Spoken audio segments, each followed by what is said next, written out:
Kalau orang paham seperti ini, saya kira tidak perlu bikin khalifah di negeri ini kok. Paham nggak? Tidak perlu bikin khalifah ya. Enggak kan, sudah kan? Betul Pak Kuya? Ya sudah begitu caranya. Ya nggak mesti. Negara melarang menjual burung cendrawasih. Ya, ini kan Allah tidak melarang, tidak mengharamkan. Allah juga tidak mengharamkan, Allah tidak melarang. Ya kan gitu.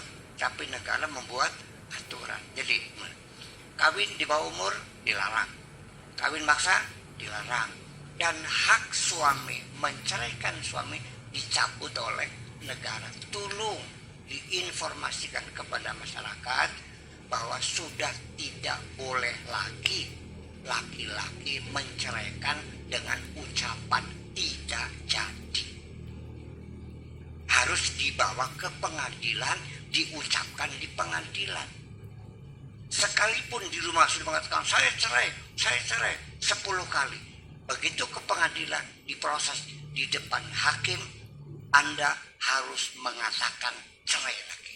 Dan itu yang dinilai, yang di rumah tidak jadi. Itu. Jadi jangan sampai kita dualisme, tercapik-capik keberbedaan kita, nanya kepada saya bilang nggak bisa, sudah dicabut. Tapi di kita punya, ya semua kita punya loh, aja menang nikah nanti negara mau kononce. Dan nanti Pak Kubu dikasih tahu ke Pak Kubu ya, pada para PLP. Jangan katakan sudah mengatakan cerai berarti sudah. Jadi kalau tidak sah perceraian, diucapkan itu hak laki-laki menceraikan dicabut, harus diproses. Paham nggak? Jadi, nanti kapan menghitung idahnya? Menghitung idahnya dari mulai ketok palu hakim, di situ mulai dihitung. Tanggal 1 Januari 2019 mulai dihitung itu idahnya salah satu kuru. Bukan dari ucapan di rumah 2 bulan yang lalu. Paham ini? Nah, kalau tidak diproses, hanya di mulut saja, tidak sah perceraiannya dan tidak bisa kawin lagi. Karena oleh Pak Naib dirinya statusnya perjaka, duda. Kalau duda, mana surat cerainya? Nggak ada, nggak bisa. Janda, mana surat cerainya? Nggak ada, nggak bisa. Nantinya nikah siri nantinya. Kacau balau semuanya. Pak ini terus Bapak Kubu ini lebih dikasih tahu, jadi jangan sampai ini penderitaan. Saya sendiri sebetulnya ingin mengatakan begini. Nggak tahu masih ada nikah siri kan di sini? Masih ada. Begini Pak, nikah siri ini ruwet engkau gini. Tolong bakal bisa mah jangan nikah siri lah, datang ke KUA didatangkan, ya kan? Kader Gabriel berapa Pak Kula kawin tuh? 1 juta? 500 mungkin. 1.100.000. Saya kira oh gitu ya. Ya daftarkan, dinikahkan. Ini nantinya musibah. Udah kawin, berumah tangga nggak punya surat nikah, beruntung suaminya meninggal. Suaminya meninggal. Si istri tidak bisa dapat warisan. Kenapa? Mana buktinya? Tidak ada surat nikah. Gitu. Kemudian ini sering terjadi Pak Bu. Kawin lagi, biasa kalau nikah pertama mau resmi ya. Ya kalau istri kedua nikah siri itu ya. Yang lucunya, begitu meninggal, ini istri tua tidak tahu bahwa suaminya punya istri lagi.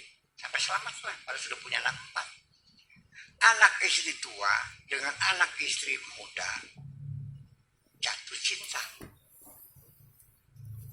Daftar ke pengadilan, ke KUA, naik proses ke sana. Bapaknya siapa? Abdul Halim. ini suaminya, calon suaminya siapa namanya, Abdullah, siapa pokoknya Abdul Halim, pada ya jaran yang pada pokoknya pada udah ditanya, ini pokoknya mati, ini mati, ini walinya kakaknya, ini wali kakaknya. Setelah punya anak 4, ternyata itu kakak beradik. Ini penderitaan, membawa kesengsaraan. Padahal masih saling mencintainya, harus berpisah. Dan status anak apa namanya itu? Jadi sebaiknya saya mohon dengan sukarela, ya tolonglah taati aturan-aturan ini. Karena undang-undang dibuat ini untuk mengatur kita supaya kita bahagia dan jangan sengsara begitu. Ya kan begitu. Musibah sekali. Dan nanti juga mati juga istrimu yang dikasih nggak bisa dapat warisan. Ini konsekuensinya banyak sekali. Nah, ketika mau cerai, gimana mau cerainya? Kawin nikah siri. Memang ada caranya, nikahnya siri, sudah punya anak 4 sudah bisa nih, mau cerai gimana caranya? Ada prosedurnya, namanya isbat nikah. Jadi diisbatkan dulu nikahnya, nanti setelah keluar surat nikahnya baru diputuskan cerai atas isbat nikah, bukan yang